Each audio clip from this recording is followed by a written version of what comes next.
Livro do profeta Ezequiel, capítulo 33. Eu vou ler aqui na nova versão internacional. Diz assim, Ezequiel 33, de 1 a 7. Esta palavra do Senhor veio a mim. Filho do homem, fale com seus compatriotas e diga-lhes: quando eu trouxer a espada contra uma terra, e o povo desta terra escolher um homem para ser sentinela, e ele vir a espada vindo contra a terra e tocar a trombeta para advertir o povo, então, se alguém ouvir a trombeta, mas não der atenção à advertência, e a espada vier e tirar a sua vida, este será responsável por sua morte. Uma vez que ele ouviu o som da trombeta, mas não deu atenção à advertência, será responsável por sua morte. Se ele desse atenção à advertência, se livraria. Mas se a sentinela vir chegar a espada e não tocar a trombeta para advertir o povo, e a espada vier e tirar a vida de um deles, aquele homem morrerá por causa da sua iniquidade. Mas considerarei a sentinela responsável pela morte daquele homem. Filho do homem, eu fiz de você uma sentinela para a nação de Israel. Por isso, ouça a minha palavra e advirta-os em meu nome. Essa mensagem nasceu no meu coração de uma inquietação, uma angústia, um sentimento que já há algum tempo, há alguns meses, tem estado no meu coração, mas que essa semana veio assim de uma maneira mais forte, a olhar o contexto que nós temos vivido hoje no nosso país, e o contexto que nós como povo evangélico estamos inseridos dentro disso, esse debate que tem surgido, que tem sido trazido na imprensa a respeito das leis, a respeito das PECs, a respeito da homossexualidade, a respeito da lei da mordaça, como eles dizem, e isso tudo tem mexido com muita gente, tem feito muita gente falar, tem feito muita gente se posicionar. E isso, meu coração vinha estando incomodado com isso. E eu venho orando, falando: Senhor, onde é que está a tua ação no meio disso? Porque eu confesso, irmãos, que quando olho para isso tudo, não consigo ver uma igreja agindo no meio disso com sabedoria, com um mover do Espírito Santo de Deus. E eu queria pensar um pouquinho no porquê disso. Por que nós chegamos onde chegamos? Por que a situação hoje da nação chegou aonde chegou? Por que a situação hoje da igreja chegou aonde chegou? Será que nós temos a ver com isso? Será que o que tem acontecido no nosso meio? E quando a gente olha para esse texto, e muitas vezes nós também como igreja ficamos buscando, e ficamos esperando revelações e coisas muito profundas, mas assim como o povo de Israel, nós falhamos nas coisas mais básicas, nas coisas mais simples, nos ensinamentos mais claros, mais escancarados. É onde a gente falha há muito tempo. Ezequiel é um profeta exílico, ou seja, um profeta que profetizava enquanto o povo estava cativo, quando o povo não estava em Jerusalém, e o próprio profeta estava cativo. E durante toda a história de Israel, se você ler o Antigo Testamento, você vai ver que o povo de Israel sempre caía nas mesmas falhas, nos mesmos erros. O povo de Israel sempre caía na idolatria, o povo de Israel sempre caía na imoralidade, e o povo de Israel sempre caía na injustiça social, movida pela ganância, pelo amor ao dinheiro. A injustiça social. Todo o Antigo Testamento você vai ler o povo e as histórias, o que vai acontecer com esse povo, onde eles vão falhar, aonde eles vão cair, imoralidade sexual, vão cair na injustiça social que toma conta, da desigualdade social, a injustiça de maneira geral, e vão cair em idolatria. Lá naquele tempo, especialmente através de ídolos. Mas se a gente trouxer hoje para a nossa realidade, onde é que tem caído o povo? E onde tem caído o povo de Deus também? Na imoralidade, na idolatria de si próprio, das suas vontades, dos seus desejos, dos seus sonhos, dos seus planos, daquilo que ele quer. E na injustiça social. na desigualdade, onde nem mesmo dentro da igreja a gente consegue olhar com um olho que enxerga as necessidades do povo, a gente enxerga as nossas necessidades. E aí aqui Ezequiel, e é interessante que enquanto eu orava com esse sentimento no meu coração, Deus me trouxe para esse texto, que foi foi o texto, eu acho que foi, ou se não foi, foi uma das primeiras mensagens que eu preguei na vida. Lá em Maringá. E eu falei, Senhor, voltar todo esse tempo. E justamente esse sentimento de que nós precisamos voltar para o básico, para as coisas elementares e simples, porque nós estamos falhando lá. E Ezequiel, aqui o contexto, o povo então foi levado cativo pela sua maldade, pela sua corrupção, está lá cativo, Ezequiel está pregando, está profetizando, e esse texto traz o chamado de Ezequiel, é uma repetição do chamado de Ezequiel lá no começo, falando da função de Ezequiel como um sentinela, ou um atalaia, em outras versões. Que é quem? O sentinela é mais fácil, uma palavra mais conhecida nossa é aquele soldado que fica lá, na torre vigiando. E lá no contexto deles, realmente na muralha, que envolvia a cidade, na torre mais alta, ele tinha que ficar lá o tempo todo, havia turnos olhando, porque se chegasse um ataque, quem tocava trombeta para alertar o povo, alertar o restante do exército, era o sentinela. Então, se ele dormisse, e o texto é bem claro, se ele não toca a trombeta, quem era o responsável pela morte do povo era ele. Agora, se ele toca e o povo se perde, porque não dá atenção, quem era responsável? O povo. Mas se ele toca e o povo se salva, ele é abençoado junto com o povo. E aí, quando nós trazemos isso para a igreja, nós vamos ver Jesus trazendo essa mesma função, esse mesmo chamado, um chamado profético para a igreja. Lá em Mateus, se você quiser abrir aí, Mateus capítulo 5, do verso 13 ao 16, muito conhecido da gente. Mateus capítulo 5, verso 13 e 16. O que diz lá em Mateus? Vocês são o sal da terra, mas se o sal perder o seu sabor, como restaurá-lo? Não servirá para nada, exceto para ser jogado fora e pisado pelos homens. Vocês são a luz do mundo. Não se pode esconder uma cidade construída sobre um monte. E também ninguém acende uma candeia e a coloca debaixo de uma vasilha. Ao contrário, coloca-a no lugar apropriado, e assim ilumina a todos os que estão na casa. Assim brilhe a luz de vocês diante dos homens, para que vejam as suas boas obras e glorifiquem ao Pai de vocês, que está nos céus. Ser sal e ser luz. Certamente você já ouviu bastante a esse respeito. Ser sal e ser luz. O sal traz... Hoje, quando a gente pensa em sal, a gente pensa em sabor. Mas o sal, especialmente no contexto do Antigo Testamento e do Novo Testamento, o sal tinha muito mais a função de preservação. Assim como ainda hoje se usa a carne de sol, o charque, com sal, para ela não apodrecer. Já preguei a esse respeito, inclusive na igreja, da função do sal. Há textos que dizem que a criança, quando nascia, ela era esfregada com sal para limpeza, para purificação da criança. O sentido de preservar do sal, essa é a função do sal, e não o sabor simplesmente. Todos os sacrifícios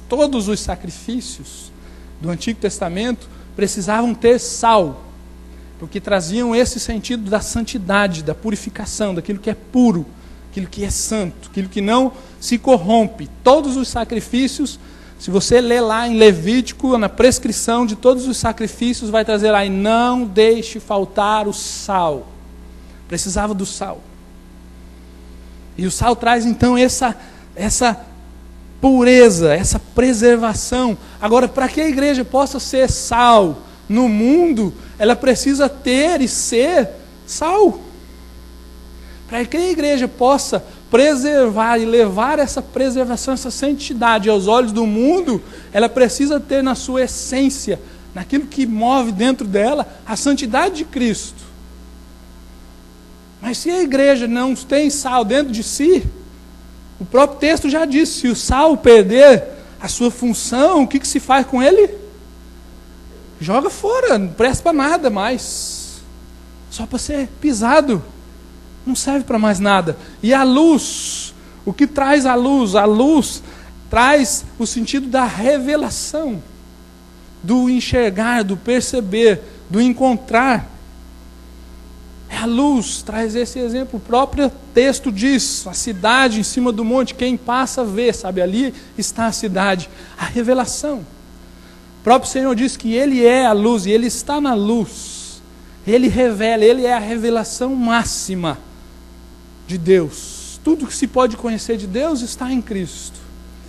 Então, estar na luz, ser luz, para ser luz, precisamos ter luz. Precisamos estar na luz, estar andando na luz de Cristo. Precisamos ter revelação de Cristo. Mas se a igreja não tem revelação, como ela vai levar revelação para o mundo? Não leva. Não leva. Porque não tem. Quando nós olhamos para a igreja hoje, e eu falo não da igreja somente de modo geral, quando falo da nossa igreja, nós vamos ver que não há sal e não há luz. A gente olha para o contexto do nosso país e a gente vê toda a injustiça, toda a promiscuidade crescente. A gente vê a homossexualidade, né, sendo um assunto em pauta, como se isso fosse a coisa mais importante que pudesse haver para se discutir hoje no nosso país.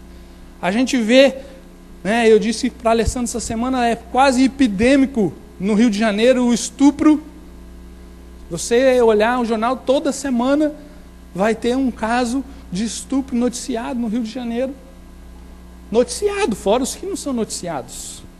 A iniquidade, cada vez maior a iniquidade, leis que buscam trazer benefício para mim, que buscam, né, buscar interesses meus próprios, de grupos, iniquidade, falsidade, discurso mentiroso a meu próprio favor.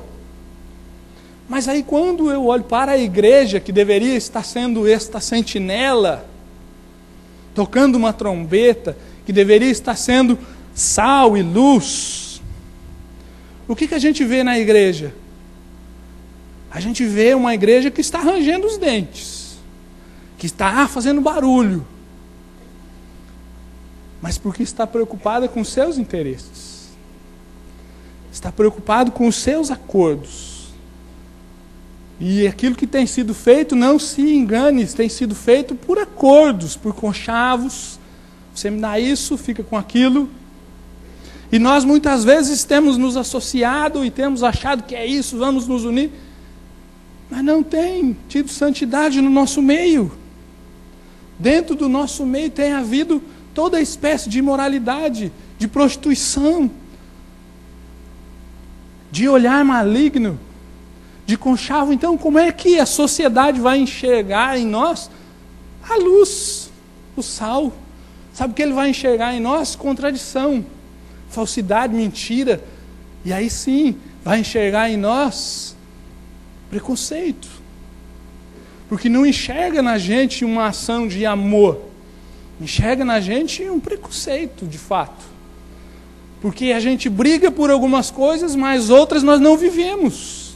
A gente luta e agora estamos brigando, estamos apoiando várias coisas a respeito da homossexualidade, mas nós nos esquecemos que não só os homossexuais não vão herdar o reino dos céus, os adúlteros também não vão, os mentirosos também não vão, os caluniadores também não vão, os falsos também não vão, os idólatras também não vão. Mas a gente se envolve com isso tudo e é isso que a sociedade está vendo da igreja. Uma igreja que quer dinheiro, dinheiro, dinheiro, idólatra, que ama dinheiro, que mete a mão, que pede, que quer. E aí você pensa, não, mas nós somos diferentes. Não somos. Não somos.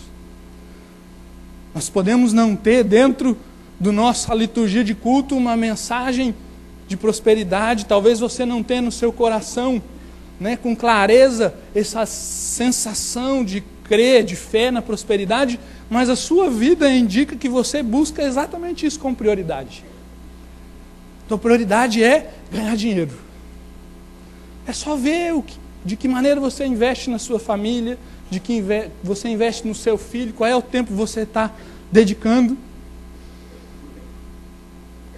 E você vai ver que tem muita gente que está largando sua família de lado, porque quer, ou não pode, ou não deseja abrir mão de um pouquinho de dinheiro. Não estou falando de passar necessidade, não. Mas porque quer mais, e mais, e mais. E aí não se investe nos filhos, não se investe na família, não se investe nas coisas de Deus, não se investe no testemunho, não se investe no casamento. Busca os seus próprios interesses, e é isso que a sociedade está vendo da gente. Eles não estão vendo luz e sal, eles estão vendo um povo mentiroso, falso, que está preocupado com aquilo que vão tirar dele, do seu bolso, do seu conforto. Enquanto a igreja, anos atrás, e às vezes a gente pensa que isso aconteceu de repente, mas enquanto a igreja, anos atrás, estava preocupada com a prosperidade, você estava preocupado em melhorar de vida, em ganhar, em comprar outro carro, em trocar de casa, enquanto nós estávamos preocupados com isso, com milagres, com curas, enquanto nós batíamos cabeça com divisões de toda espécie e toda forma, por tolices, enquanto nós estávamos preocupados com a liturgia, se bate palma, não bate palma, se pode bateria, não pode bateria, como é que tem que ser, se essa música pode, aquela não pode, enquanto estávamos preocupados em qual é o percentual de evangélicos no país, Satanás foi trazendo para dentro da igreja tudo o que acontece no mundo. Ele foi trazendo o divórcio. Interessante que nós não nos chocamos mais. O divórcio agora é natural. Nós nos chocamos com tudo, mas hoje o percentual de divórcios que acontecem dentro do povo de Deus é o mesmo que aquele que acontece lá na sociedade, não é diferente. Alguma coisa está errada. Alguma coisa está errada. Enquanto nós estávamos preocupados com essas coisas, Satanás foi infiltrando pornografia na vida dos nossos filhos, nas nossas vidas enquanto éramos jovens. E permanece até hoje, infiltrando pornografia, trazendo a idolatria do sexo nas nossas vidas. E a pornografia hoje está presente de uma maneira terrível dentro das igrejas, dentro da nossa igreja também. Nós vimos recente um vídeo que mostra isso, que trata da pornografia na igreja, não é fora, na igreja. Enquanto estávamos preocupados com essas coisas, Satanás foi trazendo na mente dos nossos jovens, ou melhor, de nós, quando éramos jovens e continua hoje, foi colocando na mente de que ficar não tem nada a ver, beijar 2, 3, isso aí é normal. E o passo seguinte foi o sexo, e já disse e vou repetir, também hoje no nosso meio, aqueles que têm relação sexual fora do casamento ou antes do casamento, é exatamente o mesmo percentual do que acontece fora da igreja. Igual, não muda nada. Não pensa assim, não, na igreja tem alguns que não se seguram e outros seguram, mas é diferente da sociedade. Não é. É igual. Igual. Mas isso não nos choca, não nos chocava. As coisas vão acontecendo. E essa mesma geração que foi crescendo, entendendo que um beijo, que um contato físico não remete a um compromisso profundo e sério, é essa mesma geração que hoje se divorcia de qualquer forma, de qualquer jeito, por qualquer razão, por qualquer bobagem, por qualquer tolice, sem investir em nada no casamento, sem buscar socorro, ajuda. porque está preocupado com o seu coração, com o seu bem-estar, com a sua felicidade. Isso não está mais me fazendo feliz, então vamos dar um passo adiante. Essa é a igreja que a sociedade vê. Essa é a igreja. A sociedade não está vendo nada diferente. A sociedade não está vendo aquela cidade iluminada em cima do monte. Para quando o viajante chega assim, cheguei à cidade. Um conforto, uma viagem cansada. Não está vendo essa luz, não está tendo essa revelação. Não está vendo um povo separado, que é sal, preservado. Pelo contrário. Irmãos, quando antigamente falava-se, que nós era difícil. Quem tem a minha idade, quem é mais velho que eu, vai saber bem disso. Você ia para a escola, você era o único, talvez, crente na sala. Era um, talvez dois, quando muito. Mas você sabia o seguinte, quando você encontrava um outro cara, falava assim, você é crente, sou crente. Você sabia que aquele cara era crente. Você sabia que aquele homem, aquele jovem, e isso acontecia entre os adultos. Eu conversando com meu tio esses dias, de 80 e poucos anos, ele falando exatamente isso. Poxa, antigamente nós tínhamos encontro dos homens, nós sabíamos que aqueles homens que estavam lá eram homens honrados. Irmãos, hoje quando fala que é crente, você fica assim, meu Deus, que será que é esse ser? Não é assim que você sente? Quando o cara fala para você que é crente, você fala assim, esse é sério. Você confia? Confia, irmãos.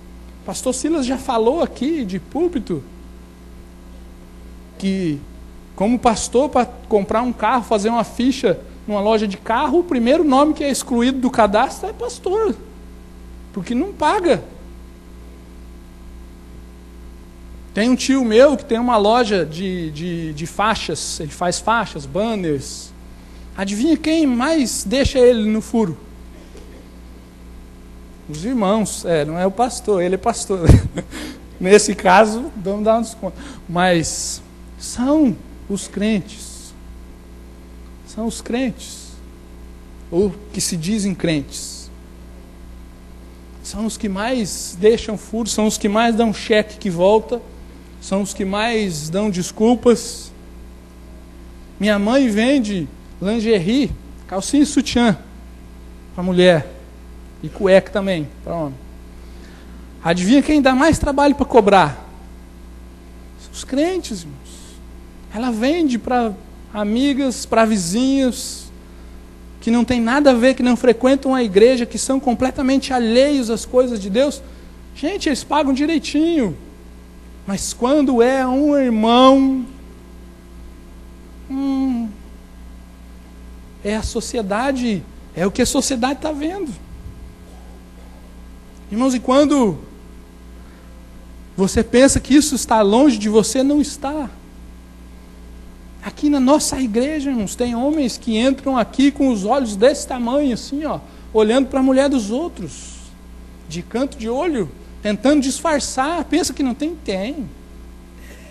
Você é ingênuo, talvez. Tem homens aqui grosseiros, que não são capazes de uma ação, de uma atitude de carinho com a sua esposa, com seu filho, que não é capaz de sentar 5 minutos com seu filho e conversar com ele, de explicar as coisas de Deus para ele. Dá graças a Deus que tem sábado o médio para jogar o filho aqui. Você, vem, quem sabe o Alan e a Fábio dá um jeito neles. Não é verdade? Não se envolve, não quer saber. Não investe na sua família. Assim como tem mulheres que vêm para a igreja cheias de sensualidade, querem mostrar aquilo que elas são, que cobiçam outros homens, que são desleixadas com seu relacionamento, com seus filhos, que são mimadas, só querem receber, querem receber, querem receber e receber. Nós estamos no mês da família, maio. Mas as famílias da nossa igreja estão em frangalhos. As famílias que deveriam ser sal e luz estão patinando.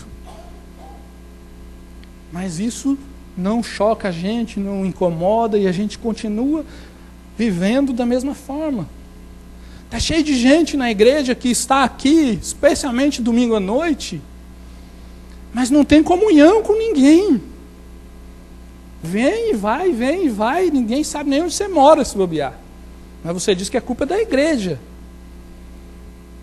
Se você é visitante, eu quero te pedir perdão, porque aí a responsabilidade é da igreja. Visitante não crente. Você está nos visitando hoje, essa mensagem nem era para você. Mas eu creio que o Espírito Santo possa ministrar o seu coração também. Porque a responsabilidade de te receber é nossa. Mas se você é visitante de outra igreja, e você está vindo já de outro lugar, e você está orando, buscando ao Senhor aonde você deve participar, em que igreja local você deve estar, e você está aqui com a gente, você está de bico, porque ninguém foi falar com você, o problema é seu. A igreja tem responsabilidade, mas você também. Você tem que buscar a comunhão, você tem que buscar os irmãos, você tem que participar, não é chegar aqui, sentar, acabou, foi embora, aí você chega, você, ninguém falou comigo. Sim, você, né? Acabou o culto. É assim que a gente faz. Por outro lado, nós como igreja também, a gente vem, senta, e a gente fala só com aquele que a gente conhece. E eu vou dizer, irmãos, para você, às vezes a gente está sentado aqui na frente, eu quero ir lá para o fundo para cumprimentar alguém que eu não conheço, que eu não vejo, está mais no fundo, edifício, que está nos visitando. Não dá tempo de chegar lá. Não dá tempo. Mas não tem comunhão, não busca, mas acha que faz parte do corpo. Está satisfeito assim. Só que a palavra diz o tempo todo a respeito de unidade, de comunhão. Tem gente que está na igreja e até tem um pouquinho de comunhão, mas não serve a nada, só usufrui. Não serve. Não tem dom, de certo. Se não tem dom, não se converteu. Quem não tem dom é só quem não é convertido. Quem se converteu, recebeu o Espírito Santo, já com o pacote pronto. Mas tem gente que não tem nenhuma disposição de servir, de se doar. E aí a gente quer ser sal, a gente quer ser luz, a gente não está sendo nem dentro. Quem dera lá fora. Tem gente cheio de veneno na língua dentro da igreja. Cheio. Procurando saber as coisas para poder conversar com o outro. O que aconteceu com aquele irmão, para querer. Está cheio. Está cheio de gente gananciosa, soberba. Que quer dinheiro, que quer as coisas, que quer mostrar o que tem um carrão, que tem isso, que tem aquilo, e acha que porque tem mais é melhor. Isso é soberba. Mas é difícil, você não vai ver ninguém dizendo eu sou soberbo. Não vai ver. Já viu alguém fazer um apelo, viu aqueles que são soberbos, vem à frente, não vem. Mas se você olhar para o departamento infantil da nossa igreja, você vai ter um bom reflexo também de como estão as nossas famílias. Porque, com muita luta, tem algumas mulheres que estão tentando ensinar algumas coisas para as crianças. E você deve pensar que tem gente sobrando lá. Não tem. Falta gente. Ninguém quer ficar com as crianças. E você acha que, se você não tem disposição de dedicar, quem sabe, um domingo à noite por mês para ficar aqui, ajudando com as crianças, talvez você fale, mas eu não sei ensinar as crianças. Mas você pode ajudar a cuidar. Você pode ajudar a levar um no banheiro. Não dê desculpas. Você acha, e você crê, você acha que eu creio que você na sua casa investe? Tem o Médio Mirim, que nós temos 2 pessoas hoje, tentando de alguma maneira abençoar a vida dos nossos pré-adolescentes. Tem gente disposta a estar lá, mas a gente quer condenar a educação que o mundo está dando para as crianças. Mas e a nossa? E a nossa? Será que há a luz, a sal das nossas vidas?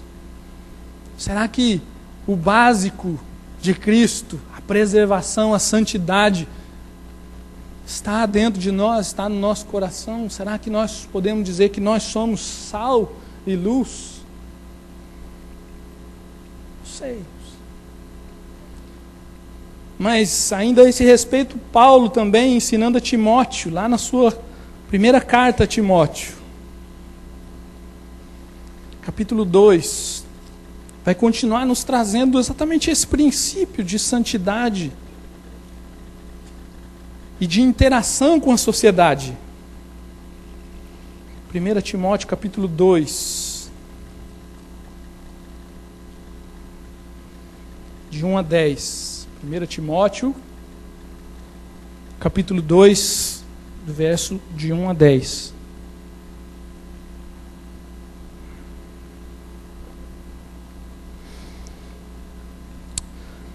Antes de tudo, recomendo que se façam súplicas, orações, intercessões e ações de graças por todos os homens, pelos reis e por todos os que exercem autoridade, para que tenhamos uma vida tranquila e pacífica, com toda piedade e dignidade.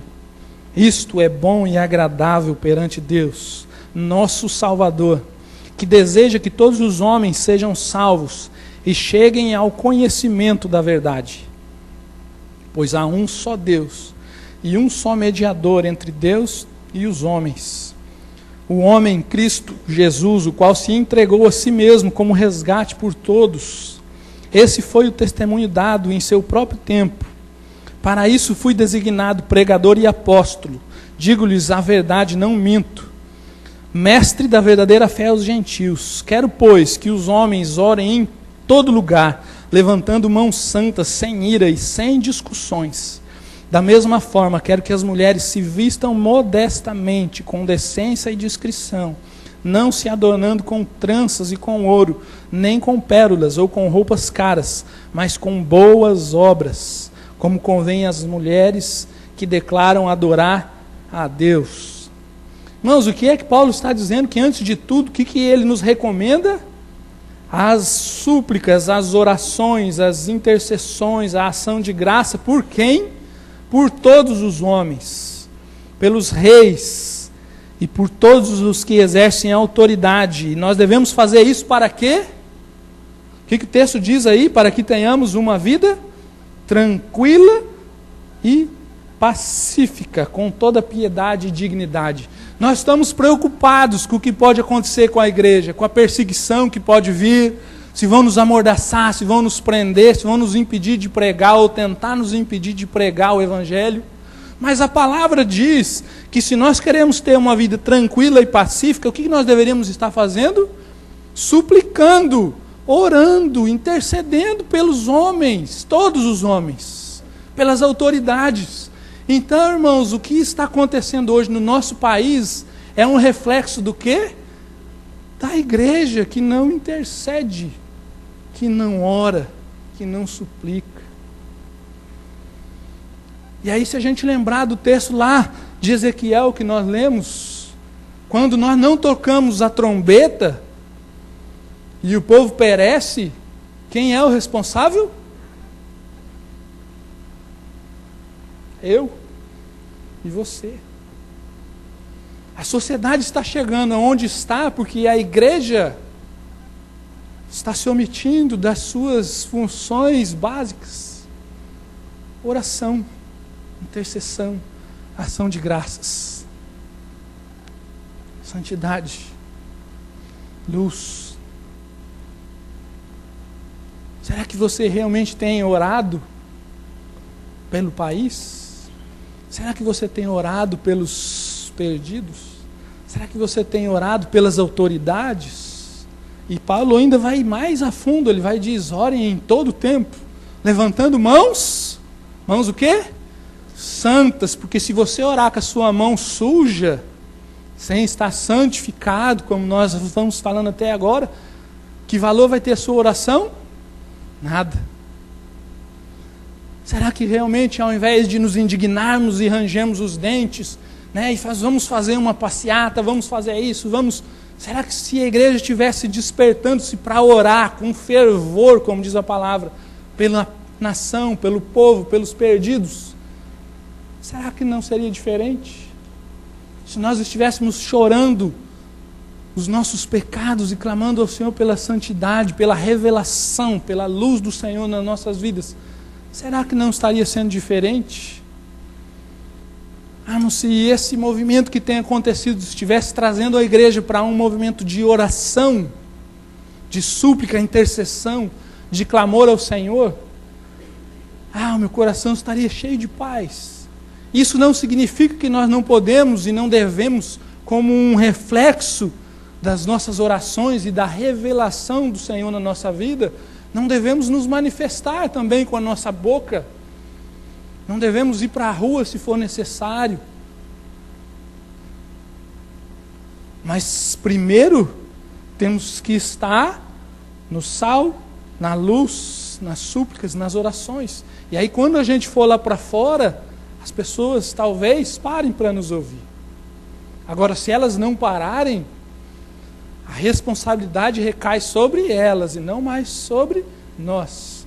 Mas eu tenho plena convicção no meu espírito que hoje a responsabilidade daquilo que tem acontecido no nosso país vai ser cobrada da minha mão, da sua mão, porque nós não temos sido a sentinela, nós não temos sido a cidade em cima do monte, nós não temos sido o sal que preserva, que transforma, que cura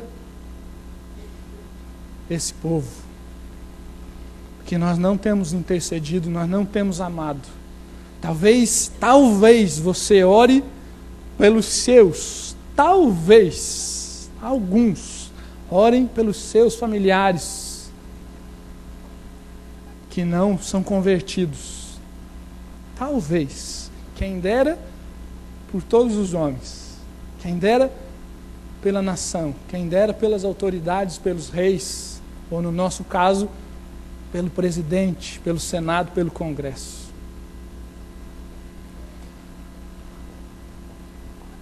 E quando a gente olha, irmãos, para Jesus, lá em Lucas, capítulo 19, a gente vai ver uma atitude tão diferente da nossa.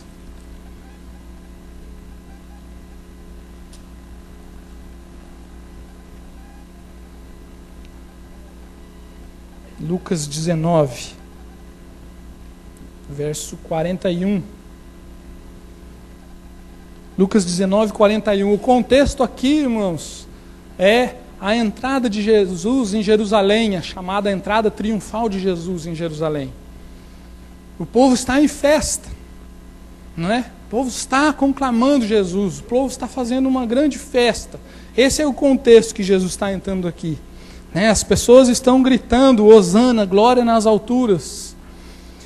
Mas Jesus, quando vai caminhando, em cima do jumentinho, e o texto então no verso 41 diz o seguinte: quando se aproximou e viu a cidade, Jerusalém, Jesus chorou sobre ela e disse: se você compreendesse neste dia, sim, você também, o que traz a paz. Mas agora isso está oculto aos seus olhos. Virão dias em que os seus inimigos construirão trincheiras contra você, a rodearão e a cercarão de todos os lados.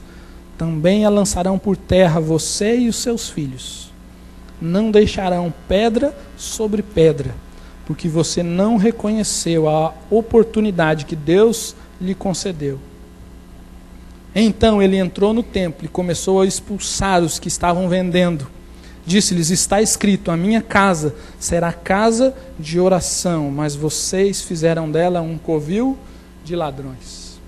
Irmãos, Jesus tinha revelação. Jesus, como a palavra diz, andava na luz e está na luz. E os olhos dele não viam só o que está acontecendo ali. não via somente aquela festa que ele sabia muito bem o que lhe aguardava uma semana depois. Mas Jesus, quando parou sobre a cidade de Jerusalém, tendo a revelação do Espírito Santo, sabia que 70 anos mais tarde aquela cidade seria destruída como foi. E os judeus foram espalhados por todo canto. Só voltaram para lá em 1948, se eu não me engano. Lá desde 70, do ano 70. Jesus viu, mas quando ele viu o que acontecia com aquele povo, com aquela cidade, com o seu povo. Jesus era judeu, com o seu povo. Quando ele viu o endurecimento de coração, quando ele viu que aquele povo estava por crucificá-lo em seguida, sem entendimento das coisas de Deus, qual foi o sentimento do coração dele? De choro, de tristeza, de súplica.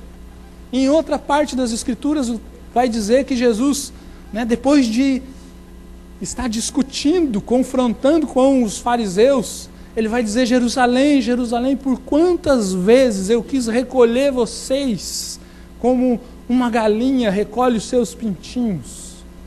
Quantas vezes eu quis cuidar de vocês, quantas vezes eu quis sarar vocês, quantas vezes eu quis trazer a verdade para vocês, mas não quiseram. Mas o nosso sentimento hoje é de repulsa, não de amor. Não é o sentimento de Jesus. Nós precisamos estar sim indignados com a realidade, mas indignados em amor, e é possível. É possível.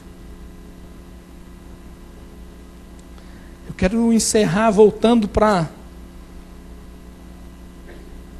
o texto que nós começamos, Ezequiel.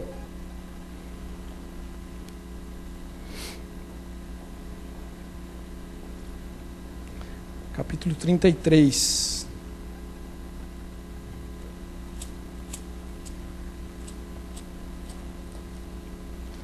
Ezequiel 33, lá no finzinho do texto. É um texto bem grande, nós não tínhamos como ler ele todo, mas o contexto é esse, é de Ezequiel, então, levando a mensagem, e Ezequiel, o texto deixa bem claro, como nós já lemos, que ele era responsável pela mensagem do Senhor, de condenação do Senhor, e ele traz a razão da queda de Jerusalém, porque lembram-se, Ezequiel está no exílio com o povo, Jerusalém caiu. Mas aí, lá no verso 30, Deus traz uma palavra para Ezequiel. E hoje nós vamos terminar o inverso, nós vamos terminar no velho.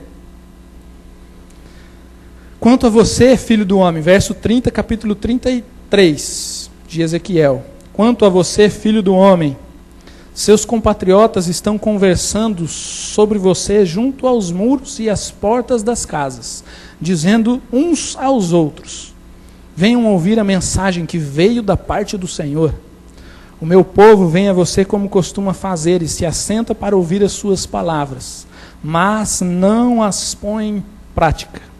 Com a boca eles expressam devoção, mas o coração deles está ávido de ganhos injustos. De fato, para eles você não é nada mais do que um cantor que entoa cânticos de amor com uma bela voz e que sabe tocar um instrumento, pois eles ouvem as suas palavras, mas não as põem em prática. Quando tudo isso acontecer, e certamente acontecerá, eles saberão que um profeta esteve no meio deles. Irmãos, olha que coisa interessante. O próprio povo dizia entre eles: vamos ouvir Ezequiel, porque ele tem uma palavra do Senhor para nós. Ele tem uma palavra verdadeira. Esse homem é um homem de Deus, é um profeta de Deus. E eles sentavam, ouviam aquela palavra com a plena consciência de que era uma palavra verdadeira de Deus. Mas o texto diz que eles faziam o que com aquilo? Nada. Não faziam nada. Ouviam aquilo como se fosse uma canção, como se fosse uma distração para o seu coração, para a sua alma, para a sua mente, para a sua carnalidade. Como uma bela voz, um belo cantor que você para, aprecia assim: puxa, foi legal, o culto foi bom, a mensagem foi joia. Mas não põe em prática. Irmãos, quando eu li isso, o Espírito agitou-se dentro de mim E eu quero dizer que foi exatamente o que o Espírito me falou, que assim nós somos hoje. Nós temos ouvido a verdade, nós temos plena consciência de que estamos ouvindo a verdade e a palavra do Senhor, mas nós não temos feito nada com isso. Nós não estamos pondo em prática as coisas mais básicas. Ela não tem transformado nossas vidas.